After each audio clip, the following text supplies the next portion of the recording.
बिहार मोतिहारी एक अभावन घटना सामना को आसी। शाशुघर लोक यौतुक लोभरे बोहू को हत्या करिथिबा अभियोग होइतला। तेबे मृतकों मां रामवती देवी पुलिस निकटरे अभियोग करिसंती जे मोर झीर बाहागर टोला ग्रामर बसवास करुथिबा सुभाष शर्मा पुओ नीतीश कुमार सह गत मार्च 8 तारिख रे होइतला। बाहागर किछि दिन परे सेमाने मो झील को 5 लाख टंका और गोटे बाइक दाबी करथिले। केवल एतिक नुहे, बाहागर 6 मास परे सेमाने झील को माड़ मारी बाप घर को पठाई देथिले। किछि दिन परे ज्वाई आसी झील को पुणी तांको सहित नै जाइथिले।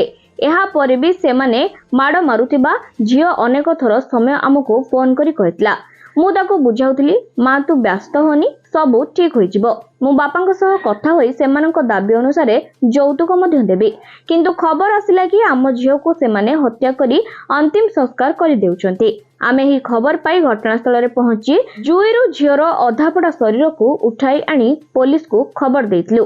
एहा परे झीर शाशुघर लोक घटनास्थल रु फेरार हो जाइतले। खबर पाई पुलिस घटनास्थल रे पहुंची झीर अधापड़ा मृतदेह को उद्धार करी व्यवच्छेद पई पठाई देइचे। एथि सहित एही घटना रे संपुक्त थिबा झीर शाशु, शशुर, स्वामी समेत अनेक किछि लोकंकु अटक रखी पचराउचरा करछि।